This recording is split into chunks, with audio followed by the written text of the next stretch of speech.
I will go to our lovely Twitter and share this link around. Beautiful.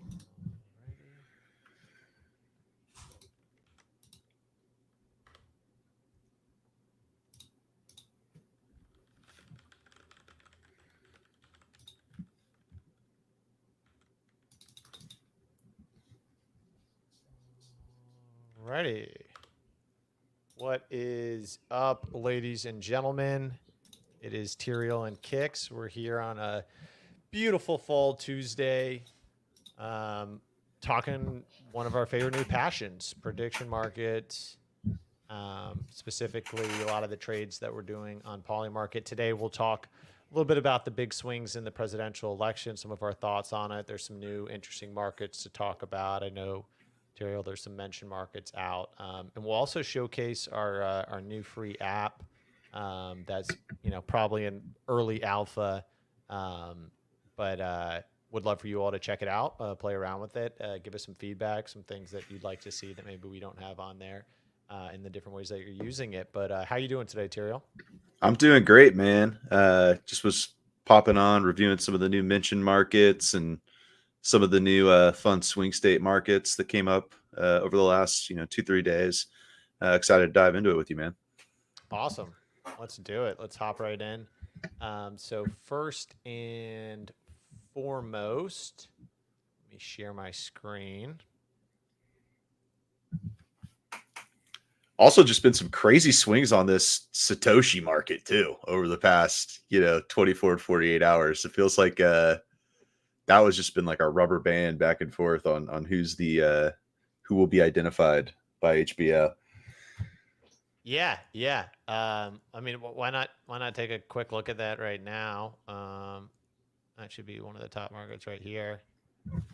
So let's see who we got. Yeah, so we got Len just under 10%, Nick 16, Adam Beck 9 Back, sorry, 9.8, Hal Finney 2.3, Paul Leroy 2, David Kleiman. Don't even know who the hell that guy is. He went on a 4%. random spike like last night and this morning.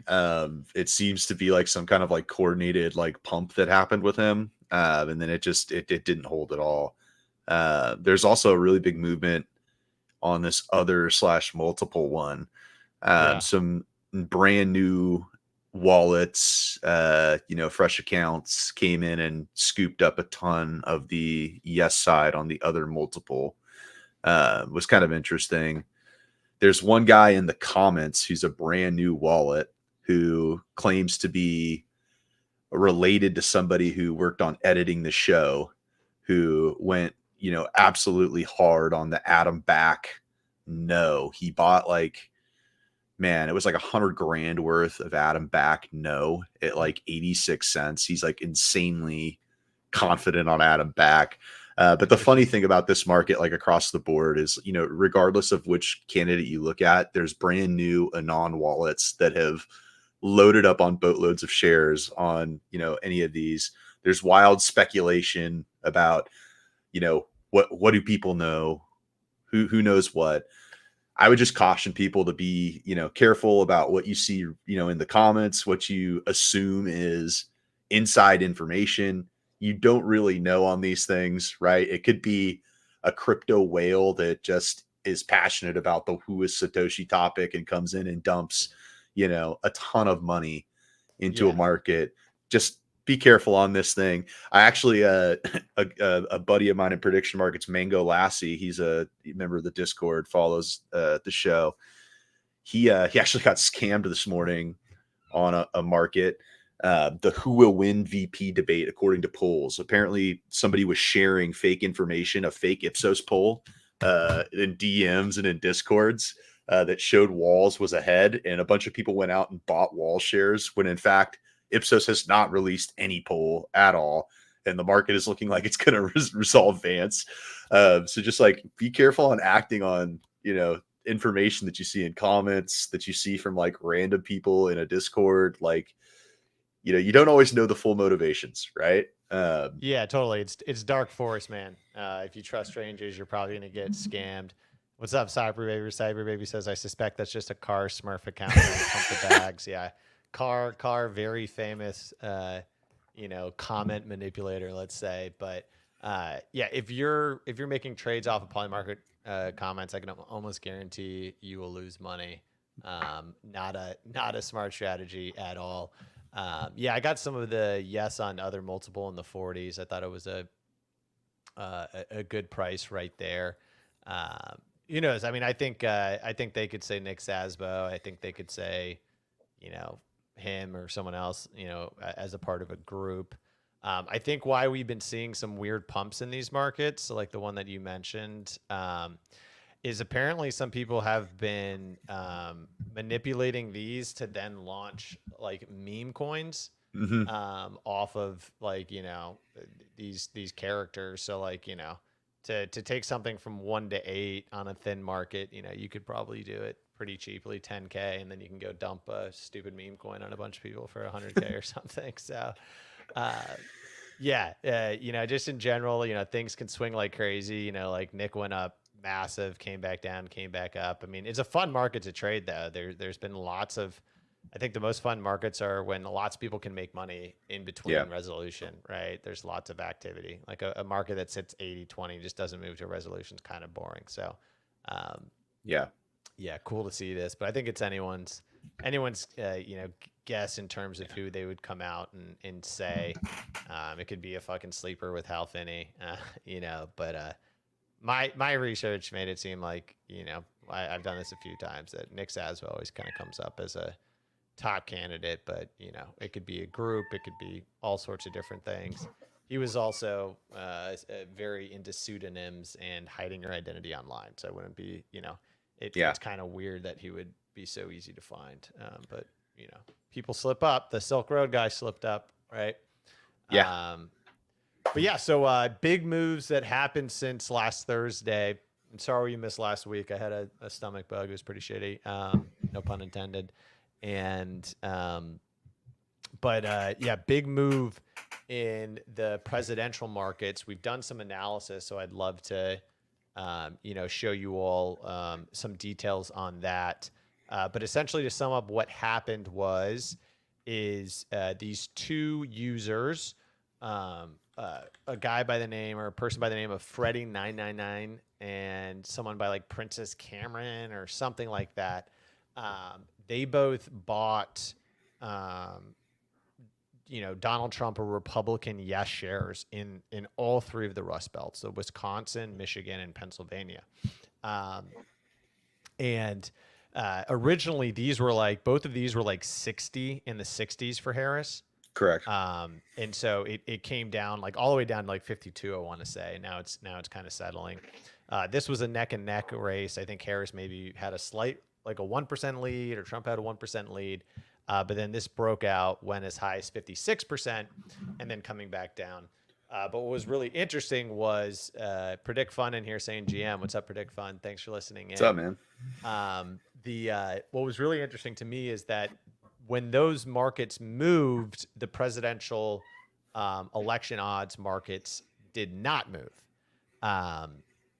And you would think that those are really correlated. Like things shouldn't change so much if Trump goes from 98 to 90 in Mississippi or something like that. But this is where the election's going to be won, right here in the Rust Belt. Sure enough, I tweeted about it, and then Trump went from like 51 all the way up to 54.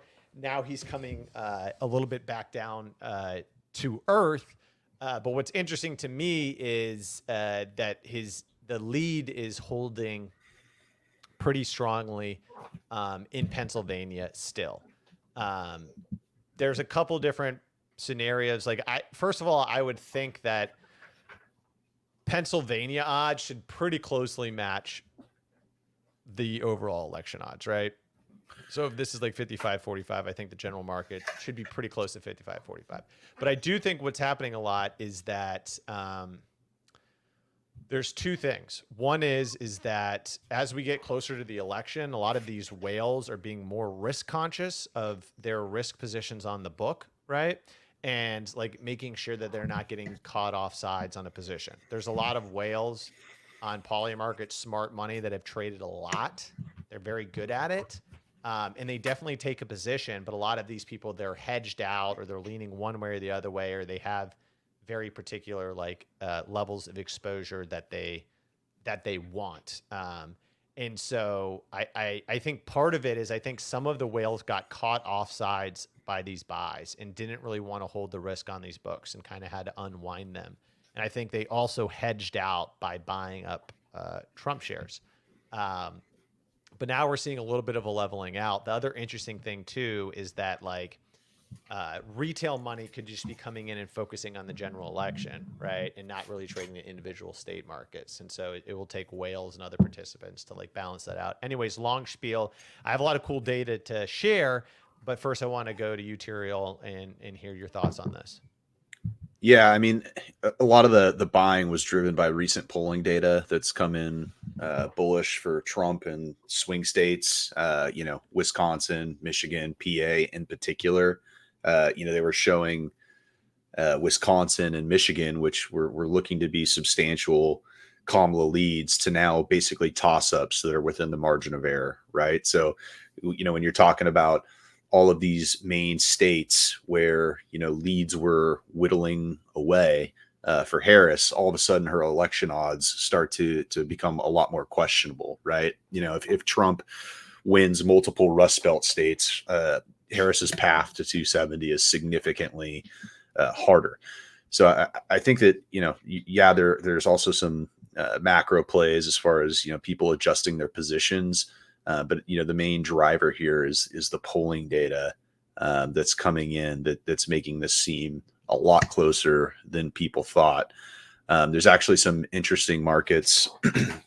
We can review them after your data, about different swing state parlays and different, who will win which swing states, that I think are fairly interesting. We've got another 3-4 weeks here until the election. We're not going to be without swings. It'll be interesting to see if this, continues to stay very tight, or if the Trump trend continues upwards towards election day. But keep an eye out on these Rust Belt states. They're going to be very, very key to, who takes the election. Yeah. And I wish I could find the link. I did mention this to you. But I wish I could find the link, but there was basically a guy on Twitter that posted their map for winning, and it had Trump winning by like 312. I think it had Trump taking Nevada and taking PA, Michigan, and Wisconsin. And this person, I guess, exacto scored the last election down in the states. So he had Biden winning Georgia, right? He didn't win North Carolina, did he? Just won Georgia. Correct. Yeah. So I mean, so he had a very good map last year. Also, his map favoring Biden last year means he's not just like a Trump head. He's actually, trying to make some money. And I did see some of the commenters on this post. It didn't get a ton of likes, but they were all prediction market traders, election market traders. And so I wonder if part of that, and I think that was based off of the polling, but I think that may have gotten some people like, excited to make some trades or think that the markets were unbalanced. Ray's in the chat. What's up, Ray? What's up, man? Yeah, we'll do a little sneak peek of the app that we've been working on. Once again, it's still very much in the early phases. But basically what we're trying to have a lot of different useful tools for the app. But one of the things that we've been focusing on is trying to consolidate a lot of this data and make it so that it's like easier to see what's actually going on in some of these markets. So like this is our event tab where you can see where like the yeses and the no and all of the volume coming in. So this is like specifically for Michigan. And you can see the big spike in trading right here on the 3rd when these initial moves happened. You can kind of see buy, sell volume breakdowns. And then you can see the individual markets as well. You can also like search users, and you can see how users are doing specific things in specific markets. And I think that's like where some of like the most useful stuff is in terms of getting some value out of this. So, like for example, right here, here's the Freddie 999 guy that we've been talking about.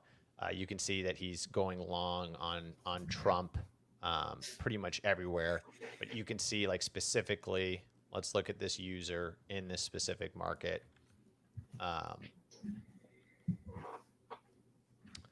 And what you'll see is that he was the big buyer. Let's get it to the 7-day.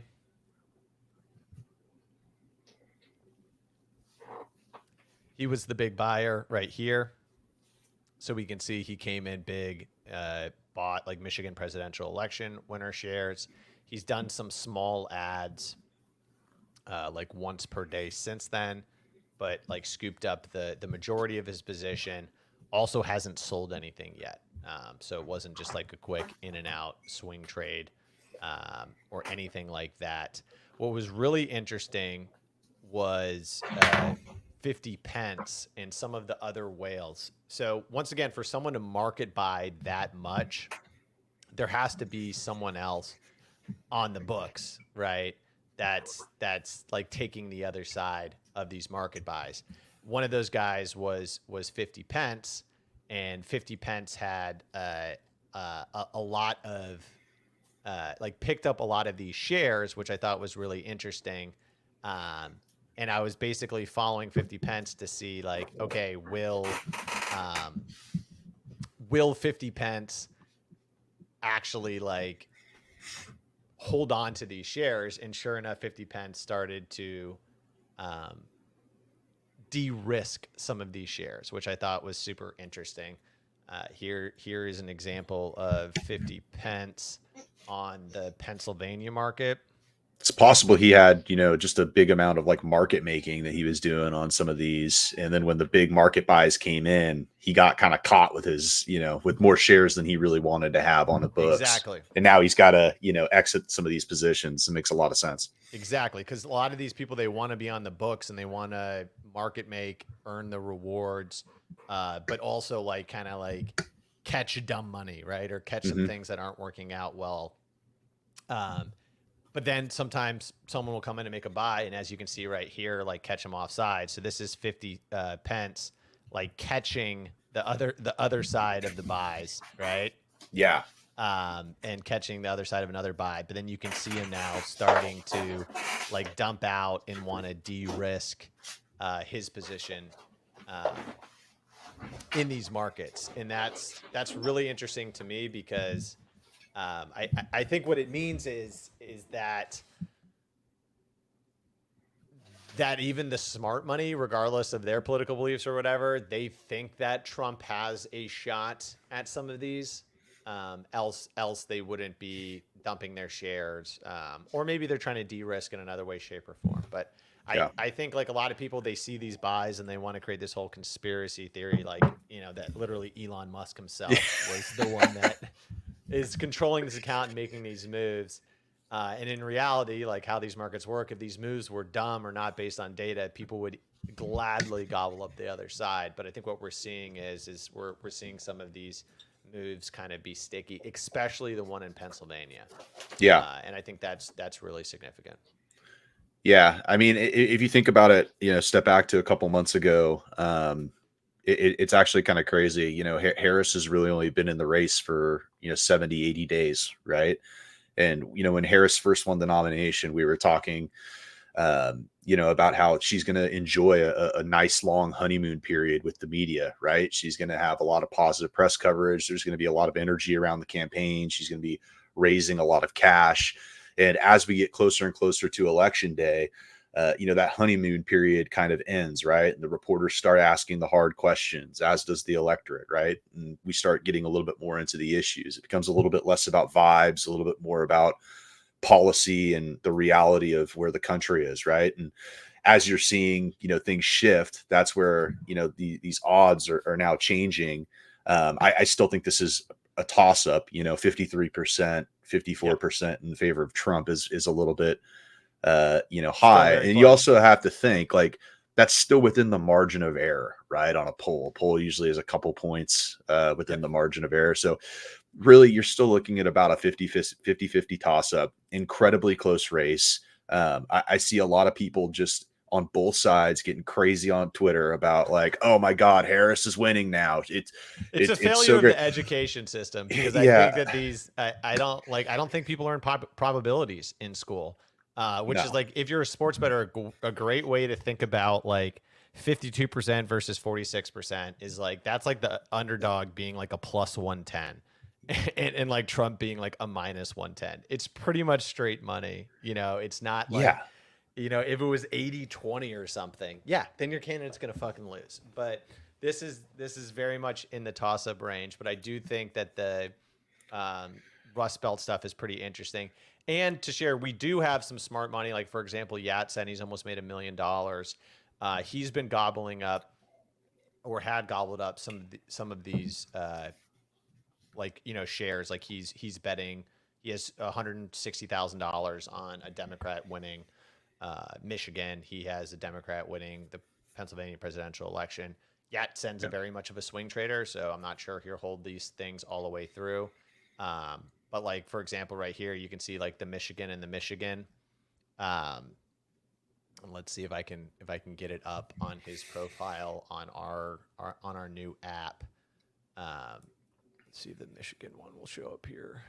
I love his little Squirtle PFP, by the way. It's I know. just beautiful. It's great. And I think it has like some like character markings like Japanese or what a something G. on it. Looks like we're having some caching issues. Once again, it's still very much early on, but we'll figure out some of these bugs. But I'll just show Wisconsin, for example. But like, the cool thing is that these are individual markets and they're within the same event, right? So you can view a user and you can see how they've been positioning themselves on an entire event, as opposed to just like one individual market. So instead of just seeing like, what's this person doing on like, just this one thing, you can see that, like, you can see, are they playing both sides, Yeah. et cetera, et cetera, et cetera. So you can see like he came in on the Wisconsin side and was one that absorbed some of that volume at that period of time. And then now, like, Yatsen has been trimming a little bit now that the odds have been tightening. But anyone can go look at the app right now. It's predictshark.io. And you can poke around. Once again, you can like search for users. You can go to the markets page. You can search for markets. You can look at market views. Then you can also, we're going to work on improving this up because right now it just shows a lot of 99% and stuff like that. But this page is, going to show some like trending markets, big mover, stuff like that to keep you in the loop on what's going on in the fun poly market world. Another cool thing I think we should show on the app is, we talked about it a little bit prior to this, but when somebody's taking a position out, right, they either have to be buying actual yes or no shares from another user, or there has to be a counterparty on the other side that's taking that trade. So in the Predict Shark app, you can actually see in the activity feed when you click on a trade who that counterparty is to the trade. You know how on the Poly Market activity feed, you're not really able to see anything other than who the taker was on an order. So you're able to see maker and taker, which I think is very interesting. And then you're able to narrow down. So like here's an example of like, GJNF sold, will Donald Trump win the 2024 U.S. presidential election? You're able to see like, who the taker, who the maker is. You can go view the transaction, etc. It's also super useful if there's like a bunch of counterparties. Like if there's sometimes like someone makes a buy, but there's like 4 sellers. On some markets, I've literally set in like a minimum share market buy just to sniff out who is on the other side of the books. But one of the features, once we have all this data and we can see all the takers and the makers, we will be able to basically like kind of say who are the market makers on this individual market just based on previous data, because we'll be able to know based on who's absorbing the market buys. But yeah, excited to get this app out to you all and for you all to give us feedback and advice to make it better. Very much a work in progress, but we think it's going to be useful for people just to like understand markets and understand if something has legs or if it's it's going to revert or it's going to be a big swing trade, et cetera, et cetera. On this market, just closing thoughts, just on the general presidential market. So they're bringing out the heavy guns, Obama, and he's going on Thursday to Pittsburgh.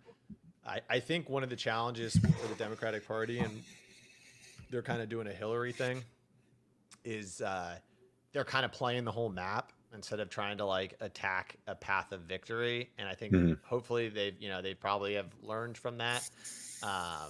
And I think you can see where Obama goes over the next week. And I think that will kind of lay out like what they think their path to victory is, like, or where they think they have their path, meaning that like, if he spends some time in PA and like Michigan and then goes down to like Georgia, right, and like hits Georgia hard, right, then you could kind of see like where they're laying out their path to victory. You could even interestingly like swing trade some of the markets where maybe he's going to and thinking maybe the polls will tighten up. Maybe big turns, but like, like Arizona's getting away from them, 66%. Although I did say here on the last day, they got like 20,000 Democratic registrations. I don't know how big of a difference that would make, but like, it seems like their path is kind of tightening, like Georgia slipping away, Arizona slipping away. Like they can't have Pennsylvania slip away.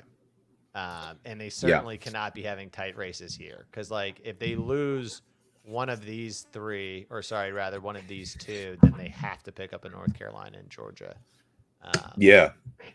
I was listening to a really interesting podcast with Sean Spicer, Mark Halperin, and Dan Turrentine. Sean Spicer is a Republican analyst and strategist, and Turrentine is a Democratic strategist and analyst. And they kind of ran through the swing states and were talking about their internal polling and where they felt these different states were.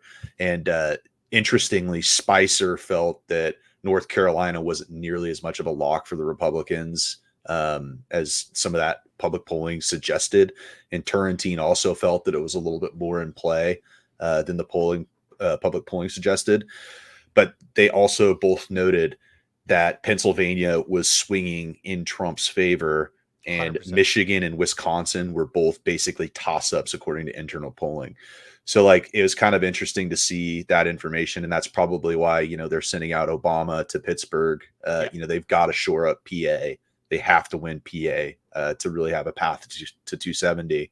It's funny you mentioned that, because this morning, this is the map I drew up of the where I think that they could, if PA slipping, which looks like it is, what kind of play they would have to make to win.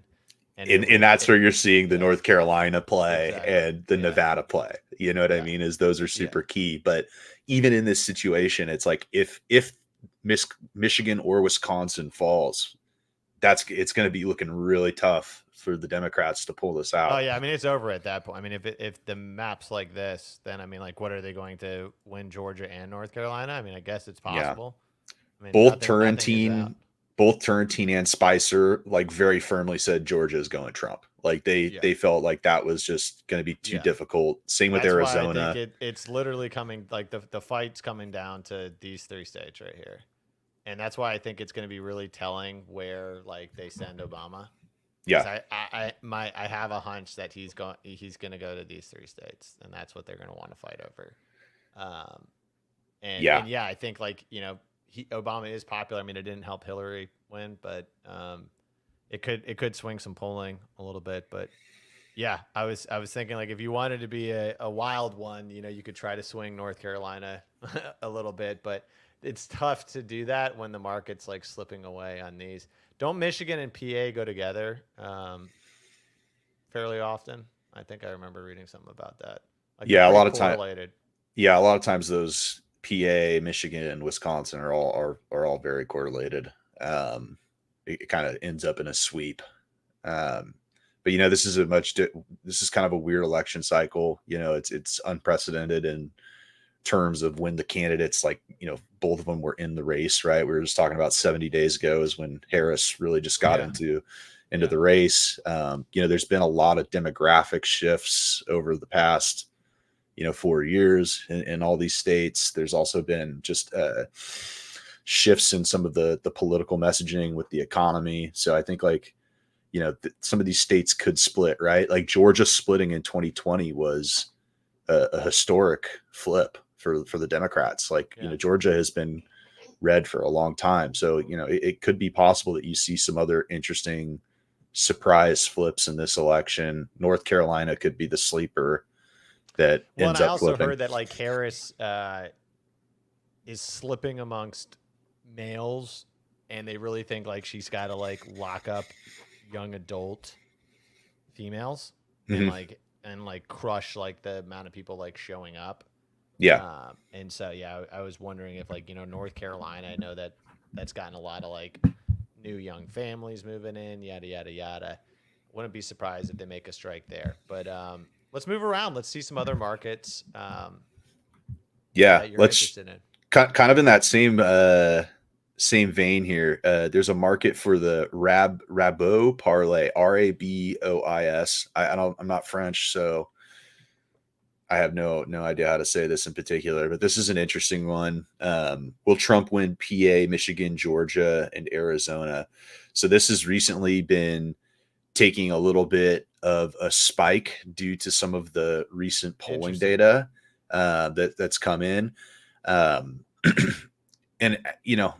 could this theoretically, like, go yes, maybe? I think it's a little bit difficult for this one to end up going yes. There's a lot of things that are going to happen over the next 4 weeks heading into election day. Michigan, again, is going to be a very, very, very difficult state for Trump to win, irregardless of this recent polling that came in. I still think that's a very difficult one for him to win. PA is essentially a toss-up. But I think this is an interesting one. I guess the play is to keep an eye at. The thought process is, if he's winning PA, he's winning Georgia, he's winning Arizona, and if he's winning PA, he's likely to win Michigan. That's the only way that this pricing makes sense to me. Because, like, if you went to a sports book, man, and you did this parlay, I would want to think you'd get a little bit better than maybe you would get 3-1 odds. 3-1 isn't crazy.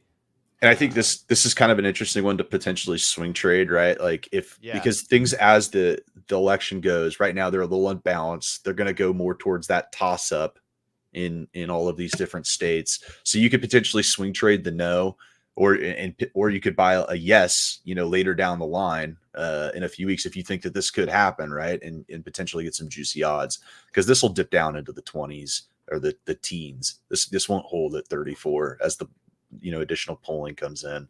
And who's this Keith guy? Is this Keith guy well known? Looks like he's an entrepreneur and investor or something. I mean, clearly he's got a few followers on Twitter, so somebody's got an eye on him. Interesting one for sure. A lot of people have been saying this thing, which is that, and this is how the other person that I was following came to the same conclusion, that why they thought the map was going to go pretty much the same thing that this guy's saying. And they said that they were just looking at polling, and they were looking at polling data and adjusting for biases. So state level polling data, and then they were adjusting based on how much these people are historically wrong. What kind of blew my mind is, like, how is Nate Silver not doing that, right? Wouldn't you, is there an assumption that they've, like, fixed their bias from the last cycles, right? But because, like, if in 2020 and 2016 they're both off by this percentage, then why wouldn't you apply that same percentage to this? And I think that's why a lot of people are coming to these same conclusions. They're like, oh, okay, Trump was down 5% in the polls in Pennsylvania, lost by 1%, so give him a 4% swing. So now if he's break even in the polls, he's actually up by 4, which is, like, a massive lead. I was trying to read Silver's article last night that he posted about exactly that topic, but unfortunately it was behind a paywall. So out of luck, dude. But would have loved to have read that. thought it was Monty pretty said, "Is there an interesting. opportunity to run ads on our platform? Like probably at some point in time. We just want to get it out and we want to get it like functional and running good first, and getting some users. But definitely reach out to us in the future once we get things a little bit more smoothed out." Another one that's interesting it's kind of a derivative of a state winner market is, will Trump win by 8 points in Florida? So this one recently went on a spike here in the past 24 to 48 hours due to a New York Times Siena poll that came in and showed him up 14 points in Florida. They're right, though, right? That's a little bit like of an overreaction. So the sample size for that survey was 622 Florida voters. So like, how accurate is that on 622 voters? Feels like a bit of an overreaction to me on this spike in yes. If you look at, where the 2020 election was, Trump carried Florida over Biden by 4 points, right? So for Trump to win Florida by 8+, he has to get more than double of the lead of what he had over Biden in 2020. I don't think that's likely. If you look at the actual like polling averages, it's floating in between 4 and 5 points of where this thing is at, right? So like, I think this was just a massive overreaction due to this recent move. I think this is another interesting one to swing trade heading into the actual this top holder's resolution. up 48%. Up 55 grand on this market. This guy Asamifi. Yeah. Wow. Yeah. Like look at this shares, man. I mean, 472K. Jesus Christ. And I mean, that's so many shares. You cannot unload that before the election. Like you're going into it with that trade. What's been really interesting to me is like in general, but even on these markets, but in general have like a lot of like the old school whales are like, they're not in the general election market anymore. Mm-hmm. And they're only like have a little bit of exposure to some of these swing states. I think a lot of them made a lot of money off of betting on Biden dropping out, Kamala coming in, and they don't like the odds here. They don't like the odds on Trump or Kamala. So, I mean, it's definitely going to be a close race, but I thought that was pretty interesting. Yeah. I mean, Mango bought this yesterday. Ooh. Duh. He said, duh. Are you on the yes or the no, Mango? Yeah, I think this is a interesting one to take a look at. Again, I would have taken that clean 2x, dude. I would have been out.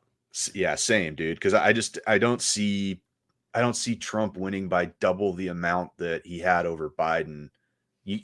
Regardless of how well Trump may be doing in some of these polls, I don't think that it's going to be a blowout by any stretch in Florida. If you look at the overall polling data, not just this New York Times Siena poll, it's far tighter than some people were thinking. I like the swing trade on this, on the no. Yeah, good call, Mango, on the no. Interesting. Very, very interesting.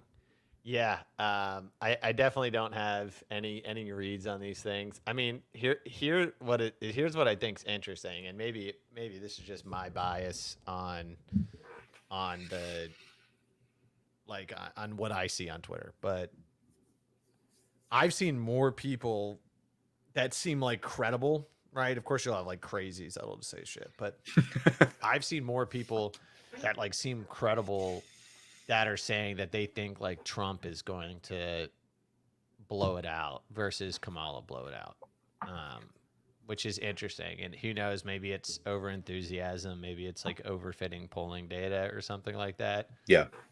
But I've seen a lot of people that think he's gonna like sweep the table in the Rust Belt and make a lot of big moves. And I mean, what's interesting about that is it kind of lends to the strategy that they're employing of like not doing another debate, right?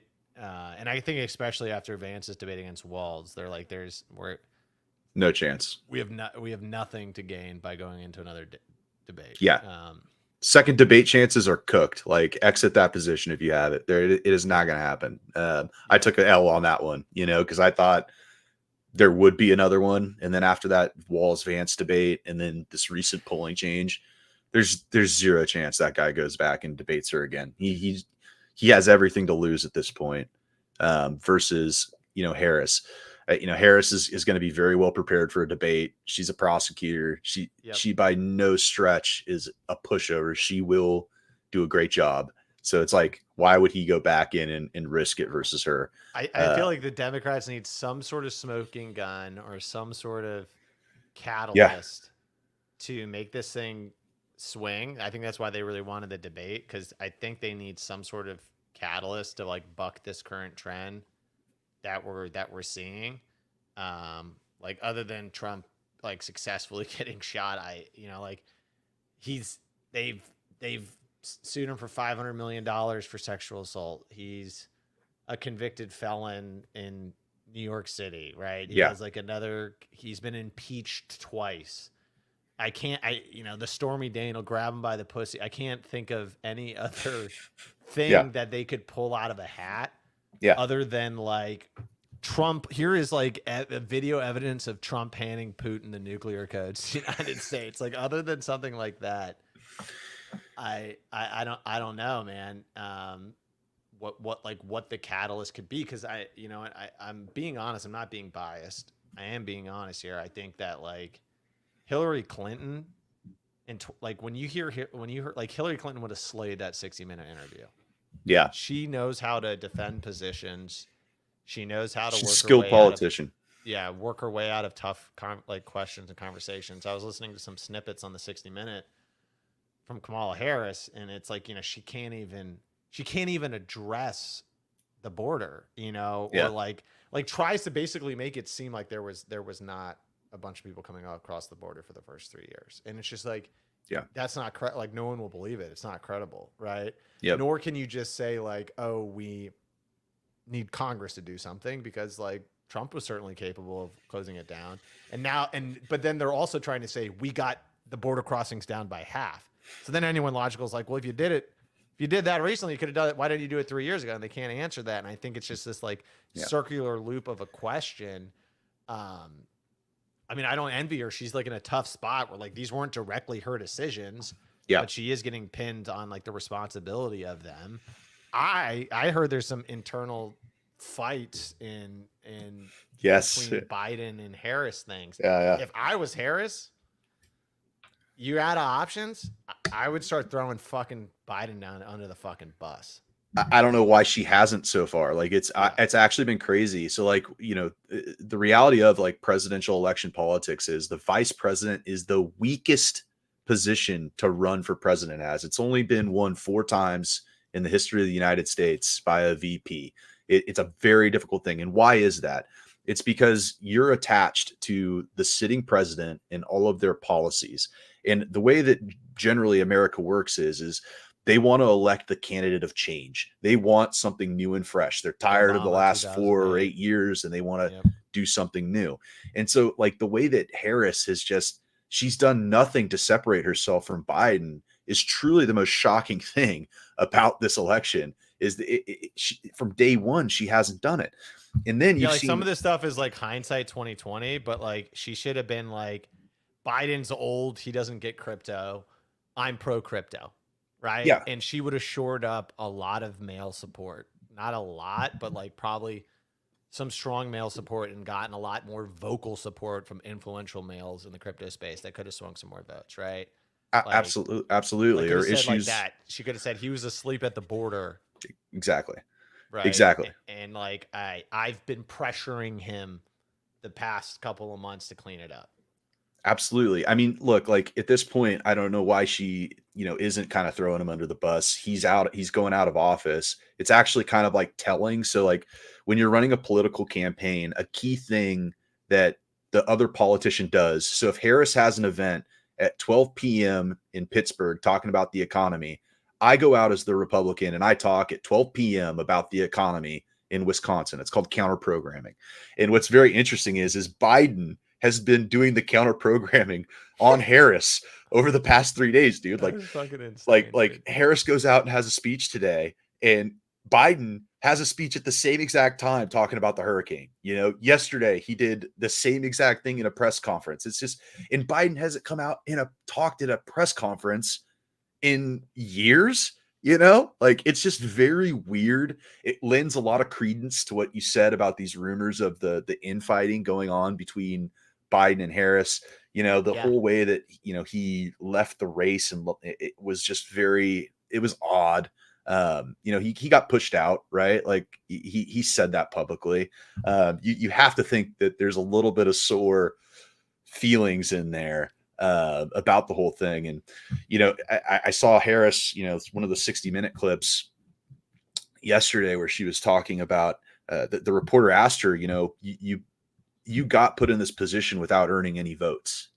Like, how does that make the American people make them feel about you and about like this democratic process? And she really had like no answer to address it. She basically just said, like, yeah, I won the support of the delegates, and now I'm the candidate. And I've been in the race for 70 days, and it just feels like this kind of like bad response to like a serious issue about like democracy, about the Democratic Party. This is now their third election cycle, actually, that they kind of weaseled the primary process and just put somebody in there. And I think the Democratic base, like, they also they're not really stoked about that either. So yeah, there's just some interesting issues there with Biden and Harris. Who knows? Maybe she'll start going scorched earth on him in the next 3 days, or 3 or 4 weeks, and start just, really separating herself. But the fact that she hasn't done that to date might be the thing that tanks her election chances the most. Because I think if she did that and positioned herself more as a candidate of change, she would have far better chances. Yeah, also should have picked Shapiro. That was an interesting. I think Shapiro dropped out. He said 2028. I'll go up against JD Vance. I like my odds. Something like that. I think it's a plausible theory, man. I like the biggest tell to me on the Shapiro situation was the way that he was just attacked in the media for 2 weeks during that entire Veep stakes. And he didn't defend himself once. Like, he just let the attacks come. Walz all of a sudden is doing a bunch of interviews on, cable news, and he's kind of like propelled into the front of the pack, seemingly out of nowhere. It seemed like it was a last minute shift. But I'm excited to see more Shapiro in the future. I think he's like a very, promising politician. He's done a lot of great work in Pennsylvania, working, in a bipartisan manner. He's definitely got the whole political speech cadence down. The dude's like the white Jewish Obama. Like, it's just going to be interesting to see how that plays out. But who knows? We could look back at this election cycle and say, man, one of the worst choices was not getting Shapiro on the ballot.